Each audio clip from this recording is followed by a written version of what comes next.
5,73,291 வாக்காளர்களை கொண்ட ஜனநாயக திருவிழா காலை 7 மணி முதலே தொடங்கி விறுவிறுப்பாக நடைபெற்று வருகிறது. தியாகராய நகரில் உள்ள வாக்குச்சாவடியில் தன்னுடைய வாக்கினை பதிவு செய்திருக்கிறார் நடிகர் சிம்பு. பிற்பகல் 3 மணி நிலவரப்படி 70% வாக்குகள் பதிவாகியுள்ளன தமிழகத்தில். இதுவே 2021ஆம் ஆண்டு 53.35% வாக்குகள் பதிவாகியிருந்தன. பிற்பகல் 3 மணி நிலவரப்படி அதன்படி 16.65% வித்தியாசத்தோடு இந்த ஆண்டு சட்டமன்ற தேர்தலில் 70% வாக்குகள் பதிவாகியுள்ளன தமிழகத்தில்.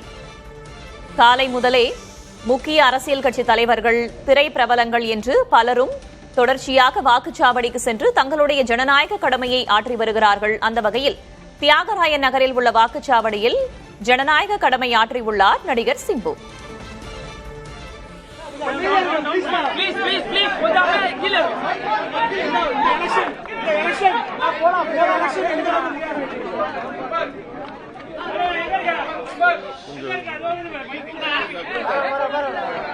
ஓகே, மைக்க கொஞ்சம் கீழ இருக்கு, கொஞ்சம் டவுன் பண்ணிக்கோங்க. நீ தய கத்துற, நீ கொஞ்சம் சும்மா இருங்க. சைலண்ட். ஓகே மாமா.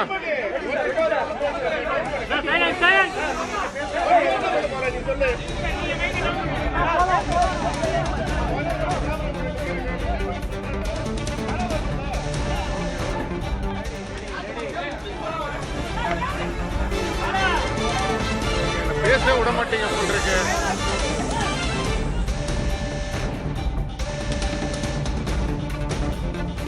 காலை முதலே பல்வேறு அரசியல் கட்சி தலைவர்களும் திரை பிரபலங்களும் தங்களுடைய ஜனநாயக கடமையை ஆற்றி வருகிறார்கள். அந்த வகையில் தியாகராய நகரில் உள்ள வாக்குச்சாவடியில் தன்னுடைய வாக்கினை பதிவு செய்துவிட்டு நடிகர் சிம்பு செய்தியாளர்களை சந்திக்கிறார்.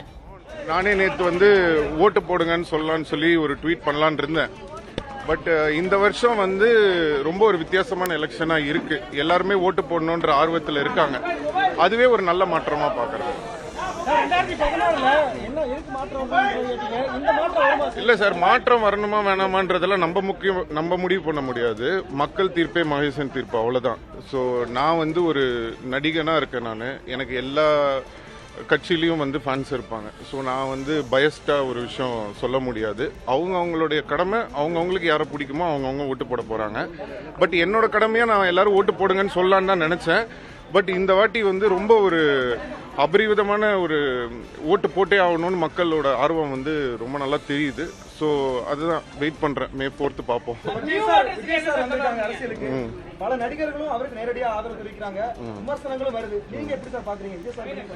அதுதான் நான் சொன்னேன் இல்லையா, நான் ஒரு நடிகனா இருக்கிற பட்சத்துல நம்ம பயஸ்டா யாருக்கும் நம்ம அப்படி பேச முடியாது. எந்த கட்சியா வேணா இருக்கட்டும்.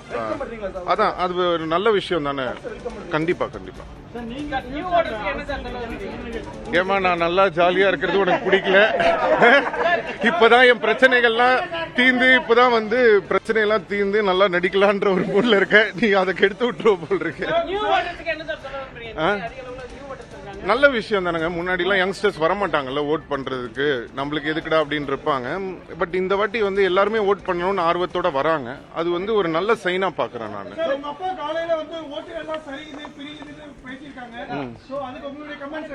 அவர் பேர் TR, என் பேர் STRமா.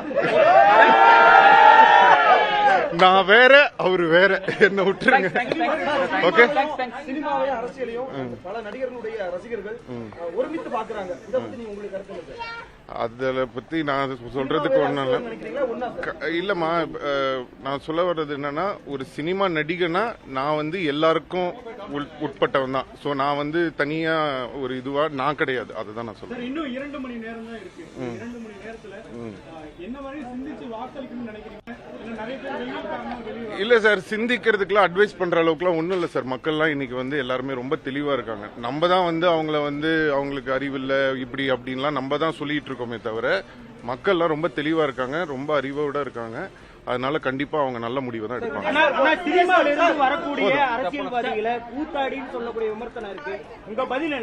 எந்த துறையில இருந்து வந்தாலும் எல்லாரையுமே விமர்சனம் பண்ணதான் செய்வாங்க. நம்ம இந்த இடத்துக்கு வந்துட்டோம்னா விமர்சனத்தை நம்ம ஃபேஸ் பண்ணி தான் ஆகணும். சோ அதெல்லாம் ஒரு மேட்டர் இல்லை.